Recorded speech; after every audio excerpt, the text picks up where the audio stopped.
Ça y est, on y est bientôt, la fin d'année 2024, une année qu'on peut considérer comme incroyable, que ce soit la WWE, AEW ou toutes les autres compagnies de catch. On a quand même eu des sacrés bangers, WrestleMania 40, AEW All-In et tous les pay-per-views d'AEW qui ont été excellents cette année, même s'il reste World's End, et si c'est comme l'année dernière, ça sera pas excellent, mais normalement la carte a l'air prometteuse. Et parlant de WWE, on doit parler des concurrents WWE et leur dernière carte de l'année pour un PLE entre guillemets, vu qu'il n'est pas considéré comme un PLE, c'est WWE Saturday Night Main Event, le retour. Donc ça sera un show télévisé, show diffusé hors WWE Network. Il sera diffusé sur AB1 le mardi 17 décembre à 20h55 et dans la nuit de samedi à dimanche aux États-Unis à 2h du matin pour nous. Donc pas sur le WWE Network, et ce qui permet de faire la transition avec donc la fin du WWE Network qui est officiellement donc finito, voilà, c'est terminé. On va se retrouver donc avec la WWE sur Netflix et uniquement aux États-Unis, du moins on n'a pas encore de nouvelles. Et donc il semble bien que ce soit définitivement en fait la fin de beaucoup de choses, parce que du coup ça a été confirmé que tout ce qui est sur le WWE Network va disparaître et que très peu de choses vont être mises sur le WWE sur Netflix. Donc on aura quelques shows, mais on n'aura pas tout, donc c'est peut-être le moment aussi en cette fin de décembre d'aller vérifier, d'aller revoir des classiques, des anciens shows, parce que bon maintenant, à partir du 1er janvier 2025, eh bien, ils vont peut-être disparaître à tout jamais avec l'arrivée sur Netflix. Bref, cette petite aparté sur le WWE Network qui me rend assez triste, vu que maintenant, si on n'a pas le WWE Network pour regarder les PLI en direct, ça veut dire qu'il faudrait utiliser un VPN, IPTV, passer par les liens Telegram, etc. Et c'est assez chiant vu que c'était le seul lien qui était légal pour nous et qui du coup maintenant disparaît, et on se retrouve encore à l'abandon, hein, c'est-à-dire qu'on a fait un excellent PLI à Backlash et au final on n'a rien, on n'a pas de PLI, on n'a pas de date pour la tournée européenne en début 2025. Ça pue, c'est chiant, et voilà, ça, j'ai un peu l'impression qu'on se fout de notre gueule. Mais bon, bref, on va pas. Je gueule déjà assis sur WWE, je vais pas en rajouter une couche. Même si, bon, vous l'aurez compris, je préfère largement WWE cette année. Mais ça, on y reviendra bientôt avec les Platy Awards qui arriveront comme l'année dernière en fin d'année, vers le 20 décembre à peu près. Voilà, pour Noël, ce sera mon cadeau. J'ai très hâte, parce que j'aime bien faire ça. Voilà, c'est les Tease Awards. Il y aura beaucoup de choses à faire avec, notamment, je prendrai en compte cette fois-ci NXT, vu que je me suis un peu déterminé, je suis un peu, voilà, je me suis dit ok, j'ai regardé NXT, et puis j'ai bien fait, parce que cette année c'était quand même assez cool avec Koba Femi, le roster féminin qui est incroyable à NXT, voilà, c'était limite meilleur que WWE.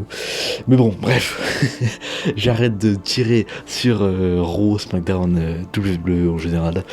Et donc on est parti pour cette petite preview. Il n'y aura pas de review du show, ça m'étonnerait fortement qu'il y ait une review du show, vu que j'en ai pas rien à faire. Mais voilà, c'est pas le truc qui m'intéresse le plus, surtout que c'est pas un PLI. Même si la carte fait rêver, et ça je me pose la question, pourquoi une carte de show télévisé comme genre un épisode de Raw spécial a une meilleure carte que 3 quarts des PLI cette année? Je ne sais pas, c'est la question que je me pose, j'aurai jamais la réponse. Et bon, bref, on va faire comme si de rien n'était, et je vais pas parler bien évidemment des rumeurs sur le premier épisode de Raw sur Netflix, qui serait évidemment un banger parce qu'ils vont prévoir beaucoup de choses, et tant mieux, mais d'après certaines rumeurs, il y aurait des matchs qui mériteraient d'être à WrestleMania, qui vont avoir lieu à Raw, avec des coupures pub. C'est-à-dire qu'on verra 5 minutes du match sur un match de 20 minutes. Je n'ai pas envie d'en parler parce que ça va plus m'énerver qu'autre chose. Donc je vais essayer de rester focus sur la preview et de pas insulter WWE, même si ça va être compliqué. Bref, allez, on est parti. Premier match, singles match, Sami Zayn contre Drew McIntyre. Drew McIntyre qui a fait son retour assez récemment du côté de Raw, qui attaque Sami Zayn.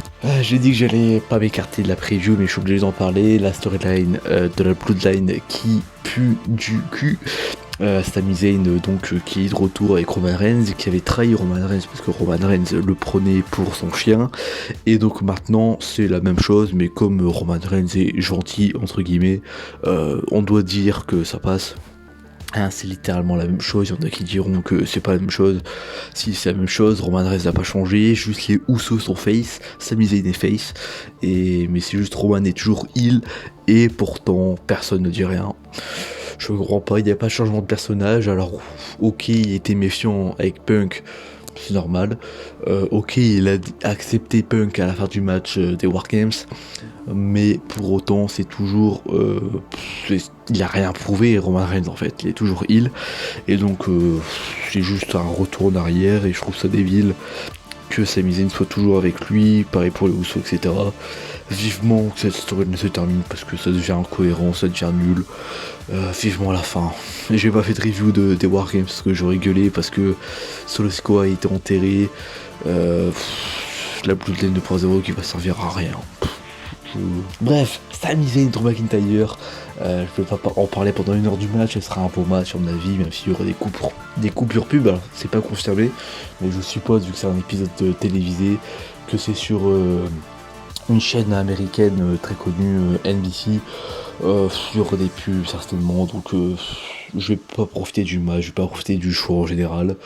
C'est pour ça que si je fais une review, ça sera très salé, donc je préfère ne rien faire. Ça sera un bon match. Sami Zayn ne doit pas gagner. S'il gagne, je me tire une balle. Non, je rigole, j'adore Sami Zayn. Mais Drew McIntyre doit gagner. Drew McIntyre doit avoir la meilleure année chez WWE. Cette année 2024, il est devenu champion. Il est dans le Final Four du Royal Rumble. Il bat CM Punk à SummerSlam. Il fait le meilleur match de l'année chez WWE avec le Hell in a Cell contre Punk.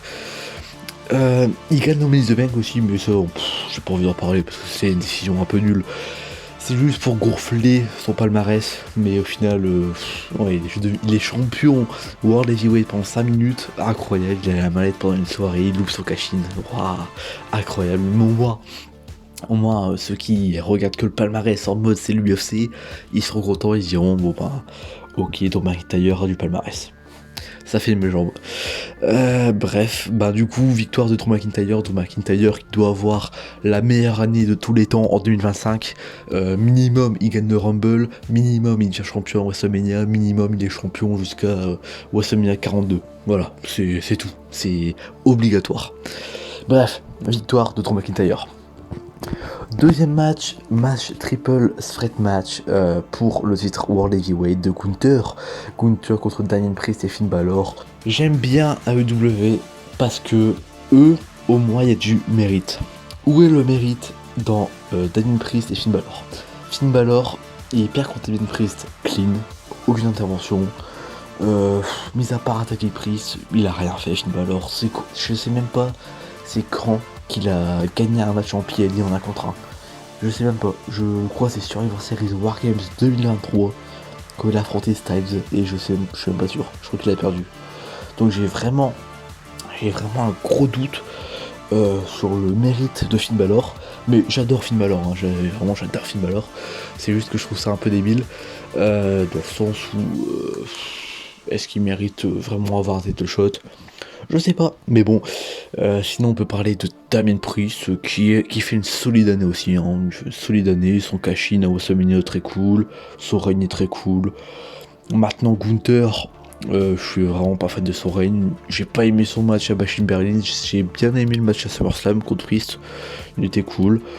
Mis à part ça, il n'y a rien d'incroyable, on le fait défendre son titre à Raw et pas en PLE. C'est un show télévisé, il y aura, pour moi, il n'y aura aucun changement de titre, je pense. Après il y a des rumeurs comme quoi il y aurait un grand changement de titre. Je pense que s'ils ont fait le show, qu'ils ont fait une carte comme ça, c'est pour qu'il y ait au moins un changement de titre. Si Gunther perd le titre, Je sais pas quoi dire. C'est le pire règne de tous les temps. J'abuse. Mais Gunther, son règne est très mauvais. En fait, il n'y a rien d'intéressant. Donc Gunther, il doit gagner, il doit faire un très bon match. J'avais vu une idée comme quoi il faisait comme Roman Reigns avec Daniel Bryan et Edge. Il peut piner les deux d'un coup. Ça serait même très cool. Très cool. C'est limite ce qui doit se passer. Maintenant, dans tous les cas, il doit gagner le match. Gunther va gagner, j'espère, parce que si c'est Priest ou Finn Balor qui gagne, Finn Balor, je serais content pour Finn, mais c'est même pas un Pieli, donc pourquoi faire un changement de titre majeur maintenant, alors que t'as pas les couilles de le faire en Pieli? Je sais pas. Alors la première soirée sur Netflix à Raw, pourquoi pas, mais faire un changement de titre majeur au Saturday Night Main Event sur NBC, je sais pas. Mais pour moi, victoire de Gunther, ce sera un très bon match. Je sens j'ai peur du changement de titre, mais pour moi, Gunther va conserver. Mais on sait jamais, hein, donc si jamais il y a un changement de titre, pourquoi pas Finn Balor? Mais c'est pareil, Finn Balor a aucun mérite, et dans la logique, s'il devient champion, 2 semaines après il est plus champion, parce qu'il perd contre tout le monde, il perd clean contre Priest, même si Priest est construit très fort, c'est pas très logique, mais bon, pourquoi pas. Pourquoi pas une victoire de Finn Balor, mais dans tous les cas, c'est un changement de titre, il faut qu'il y ait des plans derrière, et même si Gunther gagne, s'il vous plaît, des plans solides jusqu'à WrestleMania. Voilà, des défenses en PLE, Royal Rumble, Elimination Chamber. S'il vous plaît, faites un beau règne, ça pourrait être bien. En parlant de beau règne, Liv Morgan contre Io Sky pour le titre féminin d'Euro. Liv Morgan, ah là là, j'adore son règne. Ah non, c'est bon. Oui, son règne est nul et son personnage est nul et tout est nul chez Liv Morgan, même son in-ring est pas bien, ses promos sont nuls à chier. Je déteste Liv Morgan. Je trouvais pas. En fait, Face, ça va. C'est juste. Non, c'est nul. Et donc elle affronte Io Sky. S'il doit avoir un changement de titre, par pitié que ce soit Io Sky qui gagne, hein, parce que vraiment, à la limite, si tu veux commencer, alors c'est un peu le moment vu que ça fait depuis SummerSlam qu'elle est championne, mais si tu veux vraiment commencer à un beau règne à Liv Morgan, si tu veux qu'elle commence à beau règne, ça serait bien qu'elle gagne contre Io Sky clean. Même si, ça, oui, les gens gueuleraient, mais au moins, voilà, elle est construite forte. Après, il y a encore Rhea Ripley qui est construite méga forte, qui va venir, qui va la battre en 2 minutes, parce que Rhea Ripley est trop forte, nanana. Ça pue le Liv Morgan Rhea Ripley, première nuit d'Euro sur Netflix, avec une victoire de Rhea Ripley, parce que Rhea Ripley, c'est quand même le visage du roster féminin WWE, clairement. Donc ça m'étonnerait pas que Rhea Ripley devienne championne en janvier. Après, dans tous les cas, je trouve ça très moyen. La division féminine est très moyenne. Quand tu compares à NXT, il n'y a vraiment pas photo. Il n'y a vraiment pas photo. Dans tous les cas, ce match, je m'en fiche un peu. Parce que je pense pas que le match sera excellent, même si il y a Io Sky et qu'Io Sky est très forte. Dans tous les cas, je pense pas qu'Io Sky soit construite suffisamment forte pour gagner. Donc si elle gagne, à la limite, ça serait bien que ce soit Rhea Ripley pour que voilà, elle se venge de Liv Morgan. Après voilà, au moins tu fais une storyline Liv Morgan Rhea Ripley hors du titre. Et ça serait bien pour le titre féminin, parce que le titre féminin il est pris en otage depuis 3 mois. Ça serait bien, voilà, Io Sky prenne le titre, et au moins elle part mettre du prestige un peu sur le titre jusqu'à WrestleMania, même un peu avant du coup, et après tu peux faire Io Sky, Rhea Ripley, Charlotte Flair, tu fais ce que tu veux. Le meilleur choix c'est Io Sky qui gagne, le choix qu'ils vont faire c'est Liv Morgan. Je sais bien que Liv Morgan va gagner. Le meilleur choix c'est Io Sky, mais on sait tous qu'ils vont choisir Liv Morgan.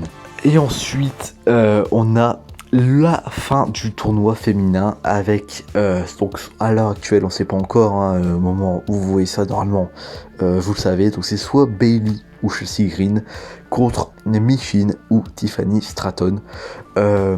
Logiquement, dans la plus grande logique des choses, ça sera Chelsea Green contre Michin, parce que Tiffany Stratton a déjà la mallette, et que Bayley, c'est déjà une ancienne championne, et que ce serait bien pour le titre mid-card féminin d'avoir une catcheuse qui se la donne et qui n'a jamais été championne. Donc entre Chelsea Green et Michin, il n'y a pas photo, même si machin, c'est vraiment Michin, son nom il est pas fan, mais bon, bref, dans tous les cas, Chelsea Green, même si elle est drôle, etc., je la vois pas avec un titre, du moins pour commencer, mettre du prestige sur le titre, c'est pas à elle qu'il faut donner le titre. Donc Michin, ça fonctionne totalement. Je pense qu'elle peut faire une très bonne championne. Tu lui laisses le titre, tu lui laisses faire des matchs street fight où elle défend le titre et tout. Tu peux faire un très bon règne de 2-3 mois et tu fais un changement de titre vers Elimination Chamber. Elimination Chamber, tu fais Elimination Chamber match et tu fais le titre féminin à mid-card pour que le titre soit un minimum fort. Présenté du moins comme fort, tu fais un changement de titre, tu fais match de l'échelle pour le titre à WrestleMania, tu as beaucoup de choix à faire. Maintenant, déjà, mettre 2 titres féminins mid-card, je trouve ça très nul. Un seul suffisait, tu le mettais à Raw et à SmackDown, au moins la championne pouvait se balader, tu pouvais faire beaucoup de dream match et tout, sans te prendre la tête sur les storylines. Maintenant, ils veulent faire comme ça, c'est pas grave. Du côté de SmackDown, du coup, je suis plus sur Michin, et du côté de Raw, pareil, une catcheuse qui est construite forte, mais qui n'a jamais été championne et qui mérite une chance, ou du moins qu'on voie de quoi elle est capable en tant que championne. Bref, on est parti pour le main event. Cody Rhodes contre Kevin Owens, match qui fait un peu stresser les gens. Je vois pas où est le stress, personnellement. Alors je suis d'accord, Kevin Owens, son personnage est incroyable. Oui, je sais que beaucoup sont très fans de Kevin Owens. Même moi je l'aime bien.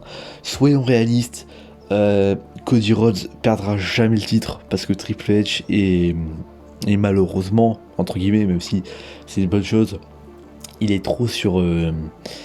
c'est pas qu'il a pas envie de faire des décisions controversées, c'est qu'il a envie que ses champions aient des longs règnes pour montrer qu'ils sont forts. Et c'est pas forcément une bonne chose dans le sens où c'est dans la surenchère et que si Roman Reigns a été champion 1300 jours, ils sont obligés que Cody Rhodes soit champion pendant très longtemps.